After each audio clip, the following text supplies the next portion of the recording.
हाँ, तो आज से हम अकाउंट शुरू कर रहे हैं, है ना। हम अकाउंट शुरू कर रहे हैं। अभी मैंने कुछ वीडियोस जो है यूट्यूब पे डाली है डेमोज़ के लिए, तो एक बार देख लेना सब। अभी ये जो फर्स्ट वाली वीडियो है जो अभी यहाँ पे शुरू होगी, इसमें फॉर्म्स ऑफ बिज़नेस बताए हैं, है ना।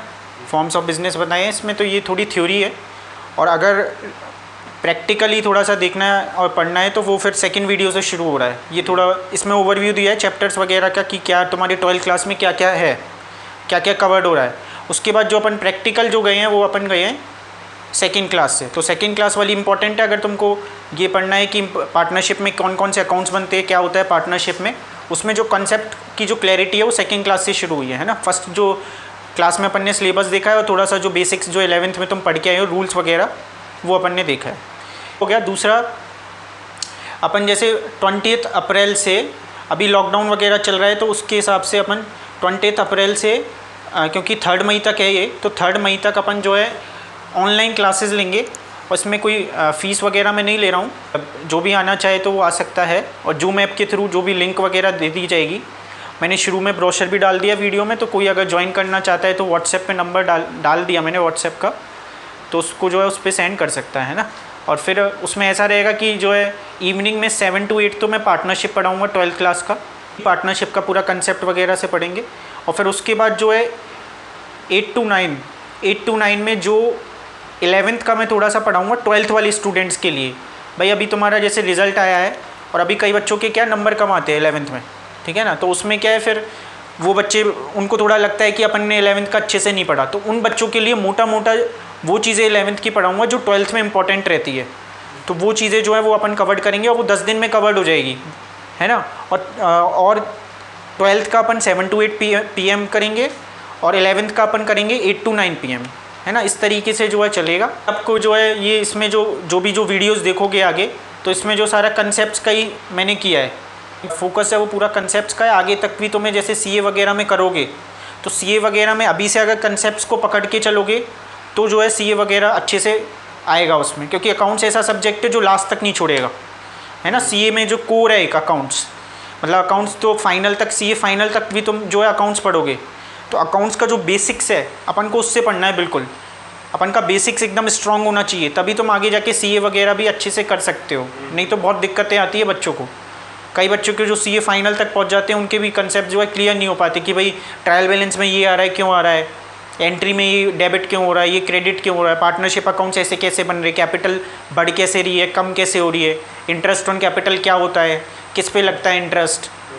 तो ये जो सारे कंसेप्ट है, छोटे छोटे कंसेप्ट है, इसको अपन अगर बेस लेके चले, इनको रटे नहीं बिल्कुल भी, तो फिर अपन जो है आगे तक इनको चला सकते हैं। पार्टनरशिप का अकाउंट्स का तुम्हारा ये CA इंटर में भी है, आगे भी पढ़ोगे, है ना। तो अभी से जो है अच्छे से, बिल्कुल अच्छे से पढ़ो तो एकदम सही हो जाएगा। अभी वीडियोस देख लोगे 4-5 मेरी शुरू की, तो काफ़ी कंसेप्ट उससे ही क्लियर हो जाएंगे। फिर उसके बाद जो भी अगर ज्वाइन करना चाहता है तो वो ज्वाइन कर सकता है। हाँ, तो पार्टनरशिप शुरू कर रहे हैं हम, है ना। पार्टनरशिप चैप्टर शुरू करेंगे, ठीक है।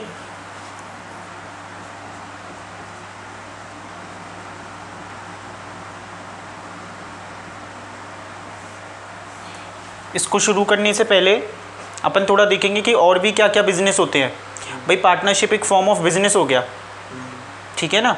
एक बिजनेस करने का तरीका, जहाँ पे 2 या 2 से ज़्यादा जने हो तो वो एक साथ कैसे बिजनेस करते हैं, प्रॉफिट्स कैसे शेयर करते हैं, वो चीज़ है पार्टनरशिप। तो इसमें और भी क्या फॉर्म्स ऑफ बिजनेस होते हैं, ठीक है ना। जैसे सोल प्रोप्राइटर, ये 11th में पढ़ा है अपन ने BST में, ठीक है। तो वो थोड़ा सा देखेंगे अपन, फॉर्म्स ऑफ, अपन एकदम शुरू से देखेंगे, ठीक है ना। पार्टनरशिप जो शुरू कर रहे हैं एकदम बेसिक से देखेंगे कि और क्या क्या फॉर्म्स होते हैं। 11th में अपन ने क्या पढ़ा है और 12th में अपन का क्या क्या है, ओवरव्यू देखेंगे एक बार फुल कोर्स का, ठीक है। फॉर्म्स ऑफ बिजनेस, क्या क्या फॉर्म्स है बिजनेस के, ठीक है ना। अब इसमें एक ना वो तो मैंने बंद कर रखी। देखो और फॉर्म्स ऑफ बिजनेसेस क्या है, ठीक है ना। सबसे पहले जो अपन ने पढ़ा है वो है, एक अपन देख लेते, बना लेते हैं इधर।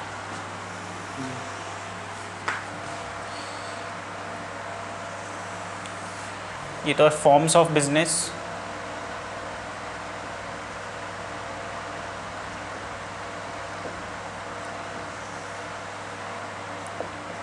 accounts to be prepared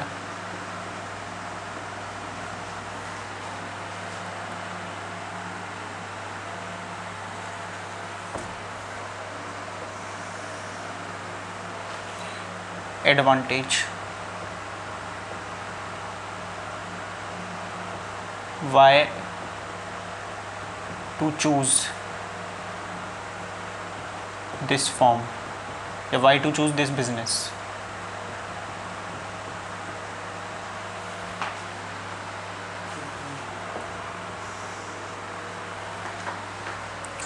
सबसे पहले सोल प्रोपराइटर।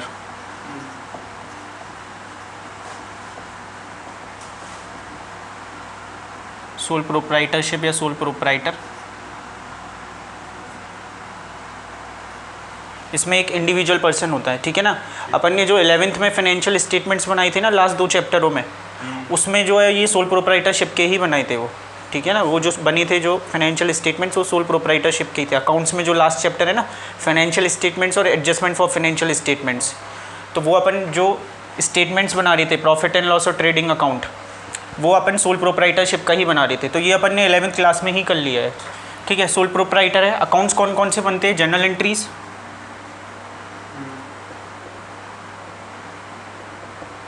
ठीक है, या फिर ऑर्गेनाइजेशन बड़ा हो तो सब्सिडरी बुक्स भी बना सकते हैं अपन।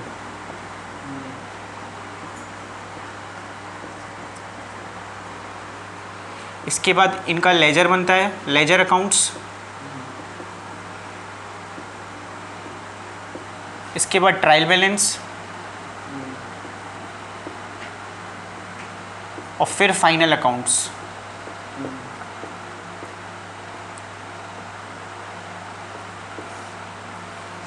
ठीक है, फाइनल अकाउंट्स में क्या क्या रहता है? ट्रेडिंग पीएनएल,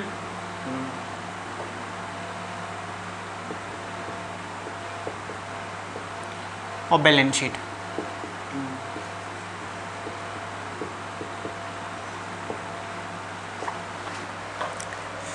ये अपन ने सारा जो है ना 11th में कर लिया है, इधर तक, इधर से लेके इधर तक सारा 11th क्लास में किया है, ठीक है। एडवांटेज क्या है सोल प्रोप्राइटरशिप का? इंडिविजुअलिटी। देखो एडवांटेज तो बहुत सारी है लेकिन अपन स्पेसिफिक लेंगे, ठीक है। ये सारा 11th में कर लिया। अब दूसरा क्या है इसमें? पार्टनरशिप, जो तुम्हारा 12th में है और अच्छे से पूरा एक बुक है इस पर, ठीक है ना। पार्टनरशिप इसमें जैसे अगर सिंगल मेंबर है, इसमें कितना है? 1 मेंबर। इसमें कितने होते हैं? 2 और मोर, ठीक है। नॉर्मली किधर तक हो सकते हैं? अप टू 50 तक, ठीक है।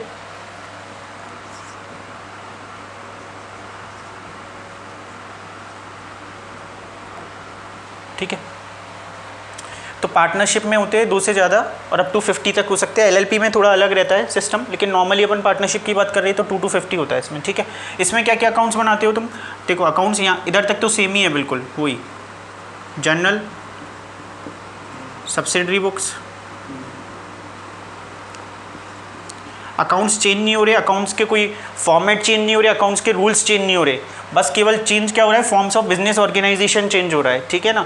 जो डेबिट पहले हो रहा था वो डेबिट अब भी होगा। असेट अगर बढ़ रहा है, डेबिट हो रहा है, तो वो असेट जो बढ़ेगा पार्टनरशिप में तो तब भी वो डेबिट ही होगा। फॉर्मेट भी कोई चेंज नहीं हो रही, डीआर इधर आता है, सीआर इधर आता है, वो भी कोई चेंज नहीं हो रहा। चेंज क्या हो रहा है? इधर तक भी सेम है, ट्रायल बैलेंस तक, बस फाइनल अकाउंट्स में मेरे को 1-2 मेरे अकाउंट्स बढ़ रहे हैं, ठीक है ना, उसके हिसाब से। क्योंकि पार्टनरशिप में थोड़ा सा अलग रहती है चीज़ें, 2 या 2 से ज़्यादा जने आ जाते हैं तो वहाँ पे 1-2 अकाउंट्स में बढ़ा देता हूँ, बस इतना सा चेंज है। इसके बाद है लेजर अकाउंट्स, ट्रायल बैलेंस और फाइनल अकाउंट्स।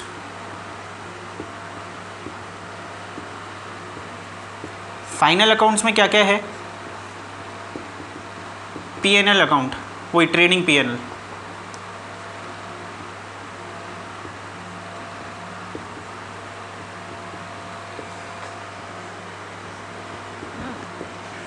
इससे ये क्यों निकाला मैंने? प्रॉफिट निकालने के लिए, नेट प्रॉफिट। इसको बिजनेस प्रॉफिट भी बोल सकते हैं,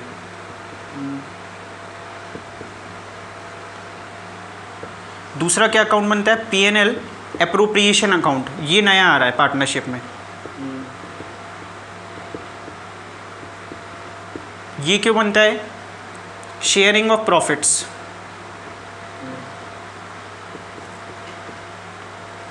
अमंग पार्टनर्स,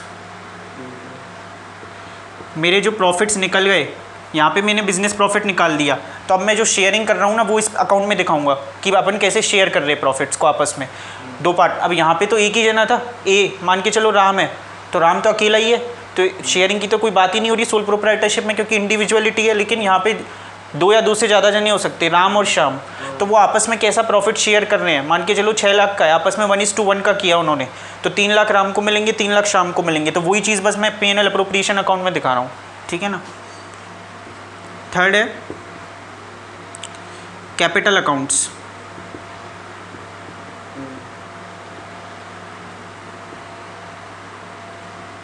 ये किस लिए बनाता हूँ, to track the capital of each partner.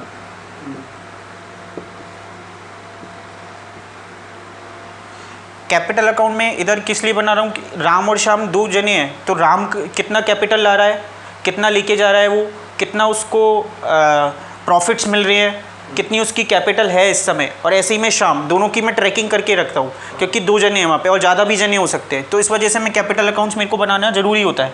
लेकिन इस वाले केस में क्या है, क्योंकि अकेला ही जना है वो, इसमें क्या अकेला ही है राम, तो इसमें मैं बैलेंस शीट में भी दिखा देता हूँ एडलेस करके, क्योंकि वो जो भी ला रहा है या ले जा रहा है या जो भी उसको प्रॉफिट्स मिल रहा है ना, उसको अकेले को मिल रहा है, तो इसमें कोई वो नहीं है कि इसको मिल रहा है और इसको नहीं मिल रहा है, तो वो ट्रैकिंग करने की ज़रूरत नहीं हो रही इसमें। लेकिन इसमें क्या है कि वो दो जने हैं या तीन जने हैं, तो मेरे को ट्रैकिंग करना पड़ रहा है कि कौन पैसे ला रहा है, कौन नहीं ला रहा है, कौन लेके जा रहा है, किसका कितना बैलेंस है। तो उसके लिए मैं एक अलग से अकाउंट बनाता हूँ, वो ज़्यादा क्लैरिटी मेरे को लेके आता है। वो केवल बैलेंस शीट में नहीं कर सकते अपन, इसमें तो केवल बैलेंस शीट में कर देते हैं अपन, ठीक है ना। अब फोर्थ क्या है इसमें, फोर्थ वही बैलेंस शीट है। तो इसका मतलब कौन कौन से अकाउंट नए हो गए, ये दोनों अकाउंट जो है ये नए हैं, ठीक है ना। एक्स्ट्रा ओवर सोल प्रोप्राइटर, ये सोल प्रोप्राइटर में नहीं थे और ये नए अकाउंट्स है, ठीक है। इसका क्या मेन, इसका वो क्या है एडवांटेज, इसका एडवांटेज है easy to form and low compliances. अपन जो एडवांटेज देख रहे हैं वो अपन देख रहे हैं why to choose this business, मतलब ये वाला बिजनेस मैं क्यों चुनूं, ठीक है। तो इसमें क्या है, अब जैसे अपन कंपनी भी देखेंगे, अगला वाला जो है कंपनी ही देखेंगे, तो इसमें क्या है लो कंप्लाइंसेस है इसमें, ठीक है ना, आसानी से बन सकता है पार्टनरशिप। और अगर अपन को कंपनी बनानी है तो उसमें काफ़ी कंप्लाइंसेस होते हैं, क्योंकि उसमें कंपनीज एक्ट लगता है, एक गवर्नमेंट ने एक्ट बना रखा है कंपनीज एक्ट, वो अप्लाइड होता है, तो उसके हिसाब से गवर्नमेंट के जो रूल्स है वो ज़्यादा फॉलो करने पड़ते हैं अगर अपन को कंपनी बनानी है, कंपनी खोलनी है। पार्टनरशिप में वो चीज़ आसानी से हो जाती है, क्योंकि इसमें रूल्स बहुत कम है, ठीक है ना, कोई भी खोल सकता है, तो ये रूल्स कम है इसमें, इजी टू फॉर्म है, इस वजह से मेरे को पार्टनरशिप बनाना आसान होगा, ठीक है ना।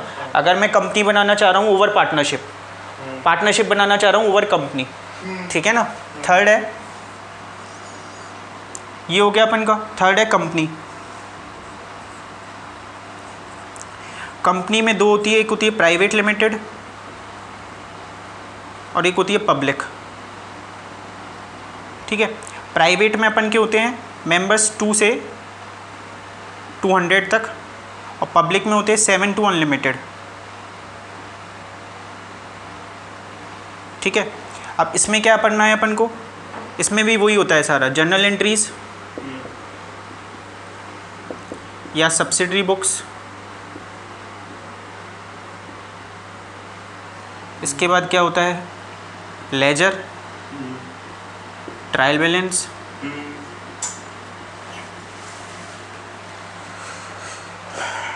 फाइनल अकाउंट्स,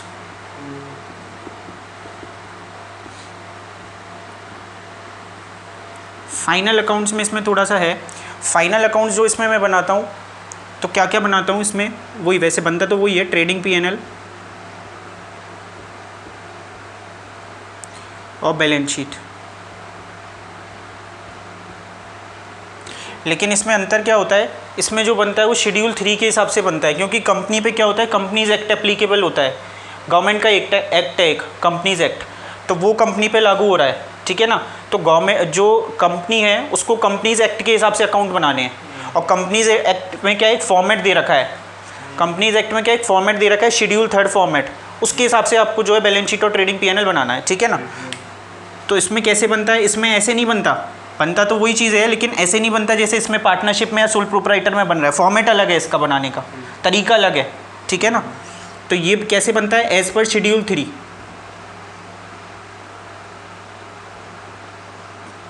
ठीक है। इसमें कंपनीज एक्ट एप्लीकेबल होता है इस वजह से, ठीक है। इसके क्या है मेनली, इसका एडवांटेज क्या होता है, कंपनी का मेन एडवांटेज है लिमिटेड लायबिलिटी।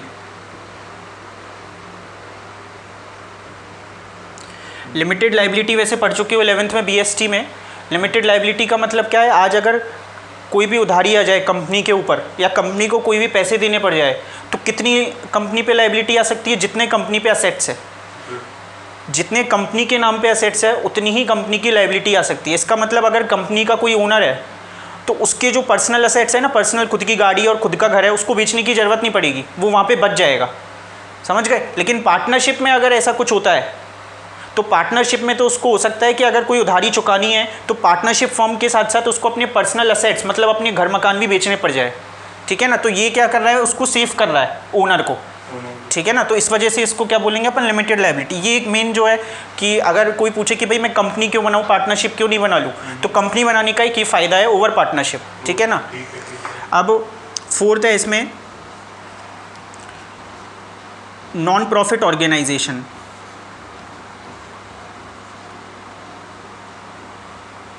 इसको NPO भी बोलते हैं और सेक्शन 8 कंपनी भी बोलते हैं। मेंबर्स तो बिल्कुल सेम है, जैसे कंपनी में मेंबर्स है ना, इस तरीके के ही इसमें मेंबर्स हैं NPO में, ठीक है ना। मेंबर्स में कोई चीज़ नहीं है।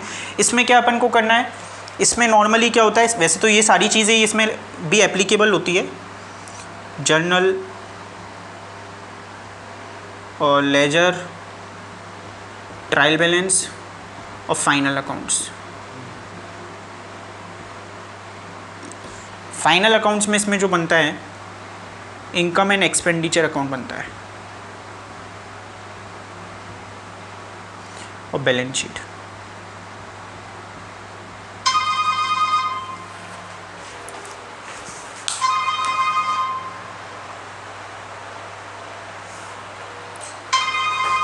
अरे यार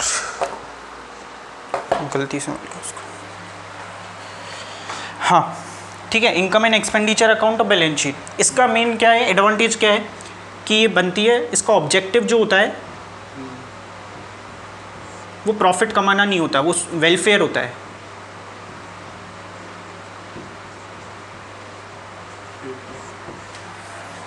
अब इधर जो है, इधर अपन को समझना है थोड़ा सा कि 12th में तुम्हारे क्या क्या आ रहा है। ये तो अपन ने ओवरव्यू देख लिया, एक बार और देख लो। सोल प्रोप्राइटर में एक मेंबर होता है, इस तरीके से अकाउंट्स बनते हैं। अरे यार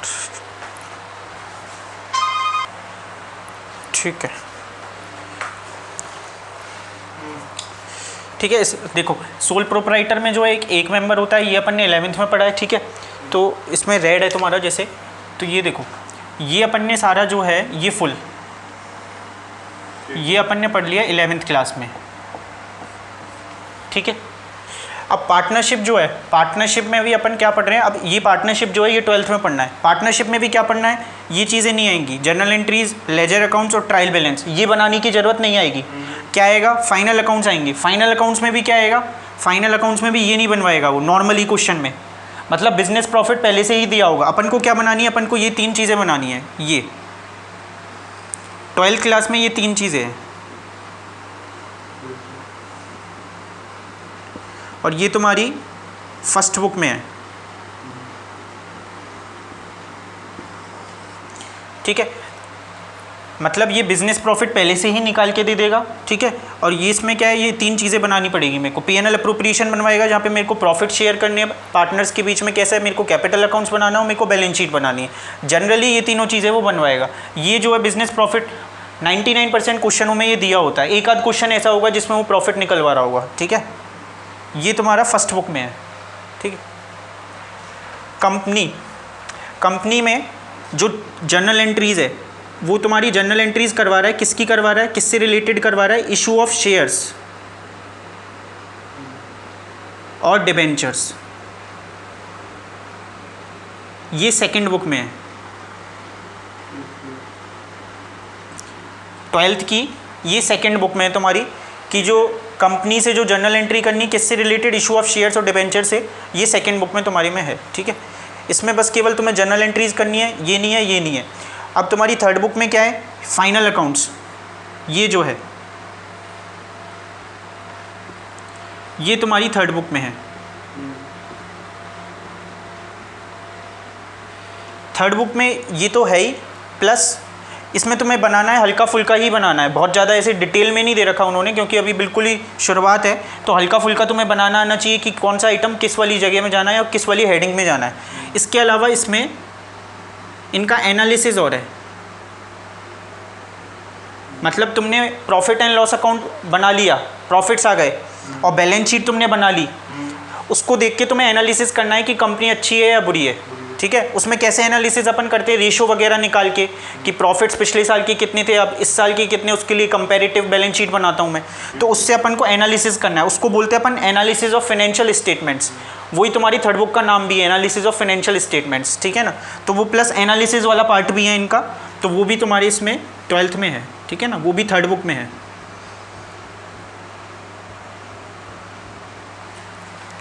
और NPO नॉन प्रॉफिट ऑर्गेनाइजेशन है, तो ये नॉन प्रॉफिट ऑर्गेनाइजेशन में भी ये चीज़ें नहीं है, बस फाइनल अकाउंट्स बनाने हैं तुमको, इनकम एंड एक्सपेंडिचर अकाउंट और बैलेंस शीट। ठीक है, वो क्या है, उसमें रिसिप्ट एंड पेमेंट अकाउंट तुम्हें पहले से बना के देगा वो, या फिर ट्रायल बैलेंस देगा, उससे तुम्हें फिर क्या है, ये दोनों अकाउंट्स बनाने, इनकम एंड एक्सपेंडिचर अकाउंट और बैलेंस शीट। तो ये जो पार्ट है, ये पार्ट, ये तुम्हारा ये है, ये कौन सी बुक में है, क्लास 12th की फर्स्ट बुक में। ठीक है, तो फर्स्ट बुक में क्या क्या हो गया, फर्स्ट बुक में एक तो NPO है तुम्हारे और एक पार्टनरशिप है। पार्टनरशिप के लगभग तुम्हारे 4 चैप्टर है। ठीक है ना, पार्ट एडमिशन कैसे होता है, रिटायर कोई पार्टनर आ रहा है तो उसमें क्या एंट्री होगी, पार्टनर जा रहा है तो क्या एंट्री होगी, पार्टनर की डेथ हो गई तो कैसे होगा, एक पार्टनरशिप ही खत्म हो गई, पूरी फर्म ही खत्म हो गई तो फिर कैसे एंट्री होगी। ऐसे 4 चैप्टर है तुम्हारे अलग अलग। ठीक है ना, तो ये पार्टनरशिप हो गया तुम्हारा। कंपनी में तुम्हारी जो जर्नल एंट्रीज है वो शेयर्स और डिबेंचर से रिलेटेड जर्नल एंट्रीज है, सेकेंड बुक में है वो। ठीक है, और फाइनल अकाउंट्स जो तुम्हारी ट्रेडिंग P&L और जो तुम बैलेंस शीट बना रहे हो, इसका थोड़ा सा हल्का फुल्का बताया है उन्होंने कि किस तरीके से बनता है। और प्लस एनालिसिस पार्ट इनका, एनालिसिस में क्या आ जाता है, ratio, comparative size, common size, cash flow statements, ये सारी चीज़ एनालिसिस पार्ट ये तुम्हारे थर्ड बुक में है। और ये जो NPO है ये तुम्हारी फर्स्ट बुक में। तो फर्स्ट बुक में ये हो गया और एक पार्टनरशिप हो गया। ठीक है, और ये सोल प्रोप्राइटरशिप तुमने 11th में पढ़ के गए हो, तो इससे कोई तुम्हें लेना देना नहीं है, ये 11th में हो चुका है। ठीक है, ये तुम्हारा ओवरव्यू है पूरी 12th क्लास का। ठीक है ना, पूरी 12th क्लास की तीनों बुकों में ये है।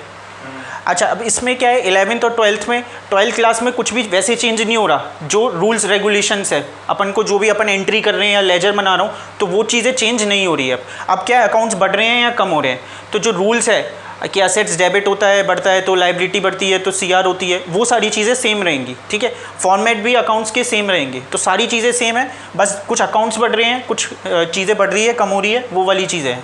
ठीक है, अपन के रूल्स क्या थे वो अपन एक बार रिवाइज कर सकते हैं इसको देखने के बाद। देखो क्या क्या रूल्स थे, ये तो हो गया है ना।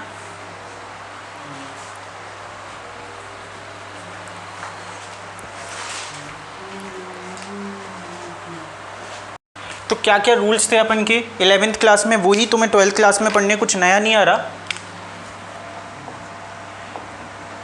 देखो 11th क्लास में क्या है, एक तरीके से और पढ़ाया जाता है, 2 अप्रोच रहती है, एक ट्रेडिशनल अप्रोच, एक मॉडर्न अप्रोच। ठीक है, ट्रेडिशनल अप्रोच में अपन को कैसे पढ़ाया जाता है, पर्सनल अकाउंट, नॉमिनल अकाउंट और रियल अकाउंट। लेकिन वो मैं तुम्हें नहीं पढ़ा रहा क्योंकि वो थोड़ा कॉम्प्लिकेट कर देता है चीज़ों को। सबसे पहले अपन अकाउंट्स आइडेंटिफाई करें कि पर्सनल है, नॉमिनल है, रियल है, फिर मेरे को उसका फॉर्मूला सा याद रखना है, DR में गिवर होता है, CR में ये होता है, DR what comes in, credit what goes out, तो वो चीज़ अपन उस पर नहीं जा रहे हैं। ठीक है, अपन बहुत सिंपल अप्रोच पे जा रहे हैं अभी। तो सिंपल अप्रोच क्या है अपन का, मॉडर्न अप्रोच। मॉडर्न अप्रोच में क्या है, असेट अगर बढ़ रहा है तो DR होगा, कम हो रहा है तो CR होगा। लायबिलिटी बढ़ रही है तो CR होगी, कम हो रही है तो DR होगी। एक्सपेंस बढ़ रहे हैं तो DR होगा, कम होगा तो CR होगा। इनकम बढ़ रही है तो CR होगा और कम हो रही है तो DR होगा। कैपिटल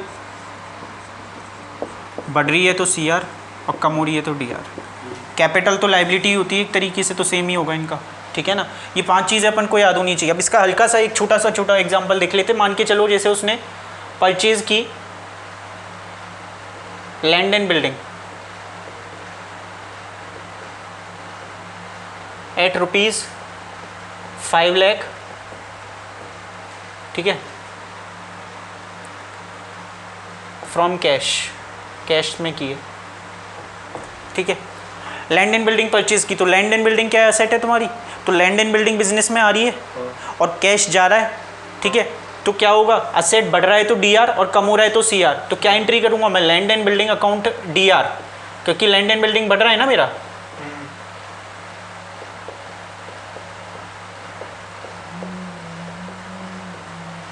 टू कैश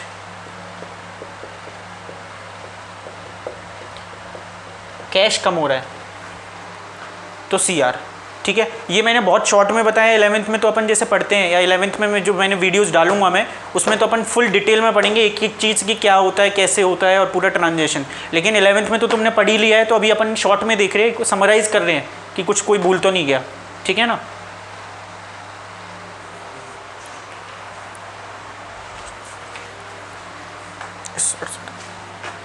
अच्छा, अब इसमें देखो लाइबिलिटी बढ़ रही है CR और कम हो रही है तो DR। मान के चलो ये ट्रांजेक्शन हो गया तुम्हारा, जल्दी अपन देखेंगे। Purchase goods from Ram on credit at ₹5,000। इसकी क्या एंट्री होगी, अपन ने माल खरीदा है राम से उधारी पे, ठीक है। तो क्या एंट्री होगी, purchases account DR to Ram.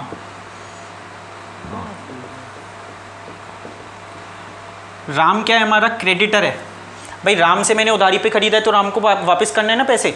तो राम क्या है, लाइबिलिटी हो गई। राम लाइबिलिटी हो गई ना, तो लाइबिलिटी मतलब क्रेडिटर है राम। क्रेडिटर क्या होता है, लाइबिलिटी हो गई। तो वो क्या है, बढ़ रहा है, मेरी लाइबिलिटी बढ़ रही है ना, मेरे को चुकाना है पैसे, तो मैंने क्या किया है उसको CR, ठीक है।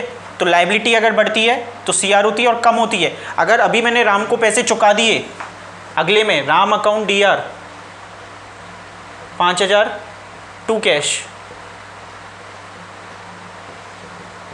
राम को मैंने पैसे चुका दिए अगली दिन, तो क्या होगी entry, Ram account debit to cash. अब यहाँ पे राम डेबिट हो रहा है, इसका मतलब अगर लाइबिलिटी मेरी कम हो रही है तो वो DR होती है, और लाइबिलिटी बढ़ती है तो CR होती है, ठीक है। एक्सपेंसेस,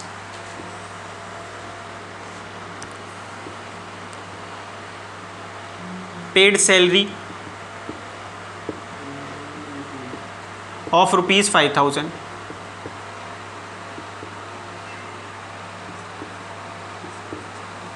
तो क्या होगी इसकी entry, salary account DR to cash.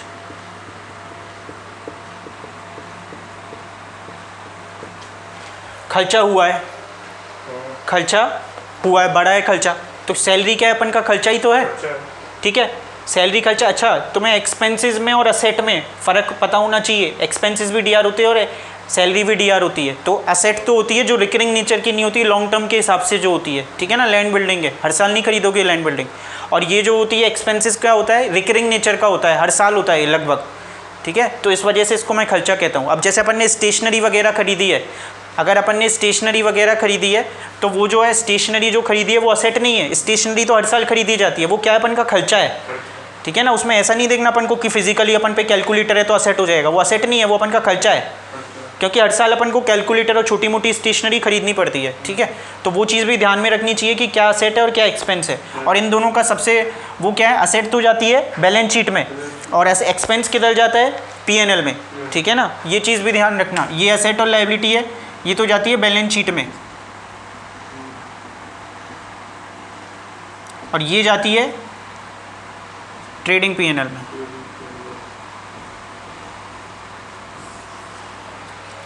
ठीक है ना, कैपिटल भी बैलेंस शीट में जाती है। तो ये तुम्हारा हो गया खर्चे का बढ़ने का, ठीक है, खर्चे कम का कोई ऐसा वो ट्रांजेक्शन नहीं होता। इनकम बढ़ने का, अब मान के चलो received commission of rupees 10,000, commission मेरे को मिला है, तो क्या एंट्री होगी इसकी? कैश अकाउंट DR 10,000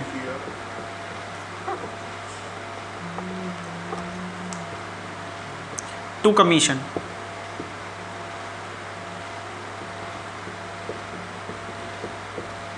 ठीक है, कमीशन मेरे को मिला है तो कमीशन मेरी क्या हो गई? इनकम हो गई कमीशन। तो इनकम मेरी बढ़ रही है, इस वजह से क्या हो रहा है? ये CR हो रहा है। ठीक है, तो इनकम अगर बढ़ती है तो CR होता है, कम होती है तो DR होता है। इसमें भी इनकम बढ़ने का ही होता है। इनकम तो ऐसी चीज़ है ना जो बढ़ेगी, कम कैसे हो सकती है इनकम? ऐसे ही एक्सपेंसेस भी बढ़ता ही है, ठीक है, कम कैसे हो सकता है? कैपिटल, कैपिटल की क्या एंट्री है? कैपिटल की तो बहुत फेमस एंट्री है,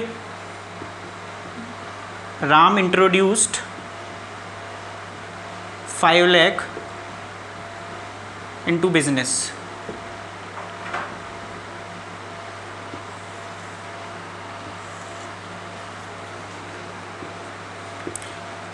बैंक अकाउंट या कैश अकाउंट DR,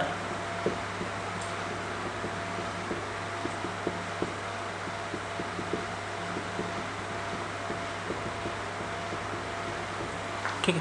तो कैपिटल अपन की बढ़ रही है तो CR हो रही है, ठीक है ना। इसमें अपन की कैपिटल एक फॉर्म ऑफ लाइबिलिटी होती है। जैसे क्या होता है, ये आर्टिफिशियल पर्सन है, हालांकि मैंने आगे भी बताया है, काफ़ी आगे भी मैं बताऊंगा इसको। ये एक आर्टिफिशियल पर्सन है, आर्टिफिशियल बिजनेस है ये, मतलब ये बिजनेस हो गया। बिजनेस को क्या बोलोगे तुम? Artificial person. और ये एक इंडिविजुअल है, इंडिविजुअल मतलब राम मान के चलो इसको। तो राम अगर मेरे को कोई दे रहा है कुछ अमाउंट, राम मेरे को कुछ अमाउंट दे रहा है बिजनेस में लगाने के लिए, और राम ओनर है, तो इसको मैं कैपिटल बोलता हूँ, ठीक है। अब ये बिजनेस के पास ये कैपिटल रखी हुई है, बिजनेस के पास ये कैपिटल आ गई, ठीक है ना, उससे मेरा बिजनेस खड़ा हुआ, तो बिजनेस को ये कैपिटल क्या है? राम को वापस करनी है। ये कैपिटल की नहीं है, करनी पड़ेगी, मतलब ऐसे दिखा देता हूँ मैं, ठीक है। ये कैपिटल जो है बिजनेस को राम को देनी पड़ेगी। तो अब मैं अकाउंट्स किसके बनाता हूँ? मैं अकाउंट्स बिजनेस के बनाता हूँ, हमेशा याद रखना। अकाउंट्स किसके बना रहा हूँ? मैं अकाउंट्स बिजनेस के बना रहा हूँ, ठीक है। तो ये जो कैपिटल है ये बिजनेस की क्या हो गई? लाइबिलिटी हो गई towards owner, liability towards owner. हालांकि इसको तुम क्या बोल सकते हो? इंटरनल लाइबिलिटी, ठीक है। अगर कोई आउटसाइडर मेरे को पैसे देता है, कोई अगर आउटसाइडर श्याम है, अगर वो मेरे को पैसे दे रहा है तो वो लोन हो जाता है, ठीक है ना, वो लोन हो जाता है, वो एक्सटर्नल लाइबिलिटी है, उसको तुम कैपिटल नहीं बोल सकते। लेकिन ये मेरा, क्योंकि ये ओनर ही है और ओनर मेरे को पैसे दे रहा है, तो ये कैपिटल है, ठीक है ना, वो मेरे को बिजनेस चलाने के लिए पैसे दे रहा है। तो बिजनेस जो है वो एक आर्टिफिशियल पर्सन है, ओनर नेचुरल पर्सन है, ये सेपरेट लीगल एंटिटी होती है। एक कंसेप्ट होता है प्रिंसिपल्स में जो तुमने पढ़ा होगा शुरुआत में 11वीं क्लास में, सेपरेट लीगल एंटिटी। दोनों की एंटिटीज़ जो है लीगली अलग अलग है, और मैं अकाउंट्स बना रहा हूँ इसके, ठीक है ना। तो अभी इसमें क्या हुआ है, अगर राम ने मेरे को कैपिटल दिया है तो टू कैपिटल, क्योंकि ये लाइबिलिटी है, लाइबिलिटी मेरी बढ़ रही है, तो इस वजह से मैंने कैपिटल अकाउंट को CR किया है। और मेरे पास पैसे आ रहे हैं, असेट मेरा बढ़ रहा है, तो बैंक अकाउंट मैंने DR किया है, ठीक है ना। तो ये तुम्हारा जो है बहुत बेसिक्स है, ये 11वीं में पढ़ लिया है सारा, ठीक है ना।